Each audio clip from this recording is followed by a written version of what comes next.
All right, let's do something light and silly here. We'll talk about something kind of frivolous, something you probably didn't even care, didn't even notice. The costumes. Um, it probably didn't jump out at you as having very. When people think about great costumes, they think about supervillains wearing this crazy armor covered in dragons and all these kinds of overly dramatic things, and those are cool. I like that stuff too. Um, I'm a big fan of crazy costume design. Um, Tarsem Singh is one of my favorites, and he the guy never met a costume design he didn't crazy costume design he didn't like. I'll let you check out those movies. The Cell is one of them. It's fucking weird. And he also did this movie called The Fall, which I quite love. Um, the what I want to talk about is the costumes in the movie. They don't jump out at you immediately as being particularly interesting, but they are. They're really interesting, actually, um, for a couple of reasons.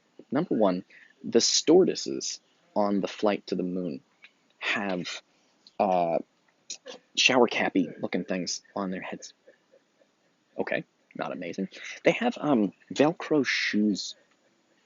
And when you look at the men in the film, who are going to a meeting in an office, and they're wearing like a suit, they don't have ties. They don't wear ties. Weirdly, they have like a little disc here. It looks decorative. It doesn't. It's not like they press it and they can talk to the space commander or whatever. It's just like a little decoration. But they wear a little disc here where the top button of the shirt closes. Why? Why? Um, it's it's because there's zero gravity. Um, in zero gravity, your hair would float up like this. You need Velcro shoes in zero gravity so you can stick to the carpet. Otherwise, you float away like Floyd's pen. Um, and you can't have ties in zero gravity. If you wear a tie in zero gravity, the thing's going to be floating up here in front of your face. You're going to spend all your day going, "Oh yeah, this is an important interview. Thanks for meeting me." And your tie's like floating up and getting in your nose and your mouth and stuff. It it seems stupid. It's not interesting to talk about. I'm obviously not blowing your mind with a crazy theory about 2001: A Space Odyssey. But I think it's important to notice that the guy that made the movie took it seriously. He knows how things work, and he thinks hard. Stanley Kubrick thought about what would you wear if you were going to fly to the moon, and he really thought about it, and he had all the characters do it. It's amazing how many movies just don't even bother to think about stuff like this. Um, I should probably insult some movies now by talking about stupid decisions movies made, but I'm not going to do that just yet because nothing's springing to mind immediately, although I'm sure as soon as I turn off the camera, I'll think of 8 or 9 things that are like that. Um, but movies just where I mean, I guess there's a joke in The Incredibles about how when superheroes wear capes, that you can just grab the cape. It's actually a bad idea. Um, these cute and they're sort of making fun of how superheroes always wear capes, but capes would not be super helpful in a fight because you got something you can grab somebody and drag them around by the neck. That seems like a bad idea. So they've given Kubrick's given a lot of thought to what this thing would actually look like. Okay, cool. This is going pretty good. All right, let's talk about some other stuff. Let's talk for a second about the acting in 2001: A Space Odyssey. Um, People who think 2001: A Space Odyssey is a boring movie, they talk about how nothing happens for 2 hours or 90, like it takes 90 minutes for anything to really happen. That's when Poole dies, and it takes another 30 minutes for it. And I guess it's boring for 90 minutes, and then shit starts to happen. Um, but the one of the other complaints with the movie is the acting's bad. For starters, and this is something that won't register with you guys unless you're older, but like there were famous people who could have been in movies in the 1960s, and this movie doesn't star any famous people. They're not particularly good looking, but they're also not famous actors. There were great actors who could have been in this movie, and Kubrick doesn't do that. He picks these kinds of regular looking people, and they don't have big acting. There's not a lot of screaming, there's not a lot of yelling. When we get to The Shining, you'll see the kind of big over the top, here's to 5 miserable months. Um, but there's not a lot of acting in this movie. It's quiet. I should say this. It doesn't seem like there's a lot of acting in the movie. Although there is. So, for example, the monkeys at the beginning are not monkeys, but they are actually professional actors, mimes, really, or there's a mime who's sort of training people, sort of mimes, really, and they act they do a fantastic job acting like monkeys. There's a famous story that the costume the guy the designer who built all the ape costumes, he didn't get the Academy Award, and his work got stolen and used in Planet of the Apes, and they got the Academy. It was a whole thing. So, but he didn't really get the respect he deserved. But he was in New York years later, and they were playing 2001: A Space Odyssey, maybe a month later. But he watched it in New York, not the premiere, but like just a regular movie theater in Times Square, and there was a family in front of him. And the family in front of him, the mother turned to the father and she said, "How did they get those monkeys to act like that?"